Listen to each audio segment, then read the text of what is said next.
শুভ সকাল, সবাই কেমন আছো? আশা করি সবাই ভালো আছো। দেখো সকালবেলা ঘুম থেকে উঠেই দেখি বৃষ্টি বৃষ্টি ওয়েদার। এই ঠান্ডা ওয়েদারে দেখো আজকে একটা নতুন মজাদার রেসিপি বানাবো। তার জন্য দেখো আলুগুলো কেটে রেখেছি। আলুগুলো এখন প্রেসারে দিয়ে দেব।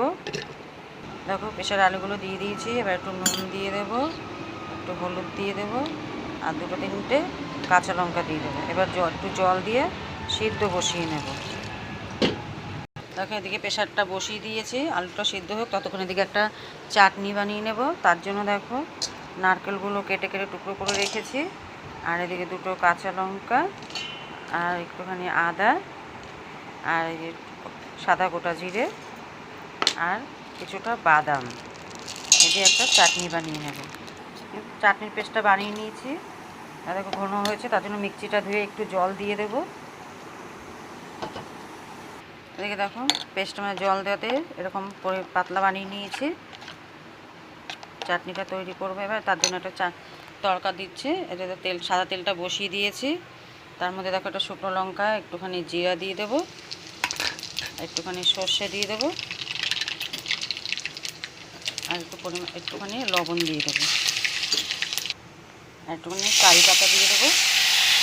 তেলটা ঠান্ডা করে নিয়েছি, একটুখানি হলুদ দিয়ে দেবো কালারটা করার জন্য। তরকা আমার তৈরি, এখন চাটনিতে দিয়ে দেব। তরকাটা এবার চাটনির মধ্যে দিয়ে দিচ্ছি।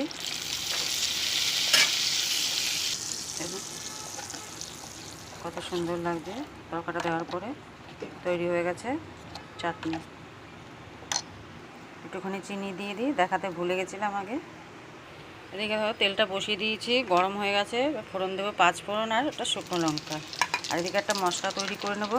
মানে একটু জিরার গুঁড়ো, আর একটু ধনের গুঁড়ো, আর একটু লঙ্কার গুঁড়ো দিয়ে একটা পেস্ট বানিয়ে নিই। একটুখানি হলুদও দিয়ে দিলাম, দিয়ে মিশিয়ে নিলাম। এবার মশলাটা দিয়ে দেবো তেলের মধ্যে। তেলটা একটু ঠান্ডা করে নিয়েছি, একটুখানি চিনিও দিয়ে দিলাম। মশলাটা কষানো হয়ে গেছে, তেলটা ছেড়ে দিয়েছে। এবার প্রেসার থেকে আলুটা ঢেলে দেবো। আলুটা দিয়ে দিয়েছি, আর অল্প একটু ফুটে উঠলে নামিয়ে দেবো। আলুগুলো হাতা দিয়ে ভেঙে ভেঙে দিয়েছি যেন ঝোলটা একটু ঘন হয়, খেতেও টেস্ট লাগবে। দেখো কত সুন্দর কালার হয়েছে, খেতেও খুব সুন্দর লাগবে। তরকারিটা ফুটছে, ততক্ষণ এদিকে বাটারটা তৈরি করে নেব। দেখো সুজিটা আগের থেকে আমি ভিজিয়ে রেখেছিলাম। এখন এর মধ্যে ময়দা দিয়ে দেবো 1 বাটি। দেখো চিলি ফ্লেক্স দিয়ে দেবো, একটু লবণ দিয়ে দেবো স্বাদ মতন। কারি পাতাটা আনতে ভুলে গেছি, দেখো একটা গাছ থেকে কারি পাতা তুলে নেব। এই যেমন একটা কারি পাতা গাছ আছে, যে পাতাটা এখন ধুয়ে এর মধ্যে দিয়ে দেবো। আমার গাছের কারি পাতা দিয়ে দিলাম। একটুখানি জোয়ান দিয়ে দেবো, একটুখানি হলুদ দিয়ে দিব, আর একটুখানি সাদা জিরে দেবো। এবার ব্যাটারটা মেখে নেব। এদিকে দেখো মাখাটা রেডি হয়ে গেছে, কত সুন্দর লাগছে। এবার বানাবো। এদিকে দেখো তরকারিটাও হয়ে গেছে, এবার নামিয়ে নেব। কত সুন্দর হয়েছে তরকারিটা, কালার জাস্ট ওয়াও।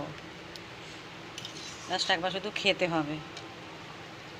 এদিকে দেখো তাওয়াটা বসিয়ে দিয়েছি, গরম হয়ে গেছে।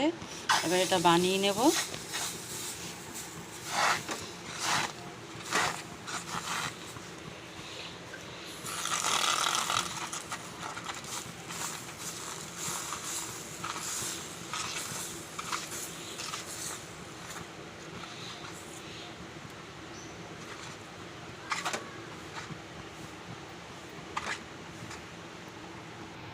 দেখো এটা হয়ে গেছে, এবার নামিয়ে নেব।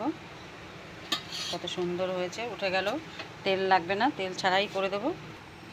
দেখো এটাও হয়ে গেছে, ওটাও তুলে নেব। জাস্ট এই দেখো 2 পিঠ কত সুন্দর হয়েছে। 1 পিঠ আর ভাজতে হবে না, 1 পিঠ ভাজলেই হয়ে যাবে। ব্যাস হয়ে গেছে।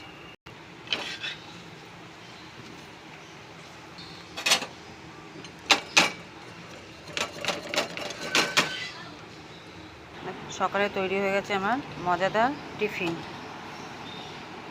বৃষ্টির দিনে এই টিফিন খেতে খুব সুন্দর লাগে, খুব ভালো লাগে খেতে। দেখো এটা দিয়ে আলুর তরকারি দিয়ে দিলাম, আর চাটনি হয়ে গেল মজাদার টিফিন।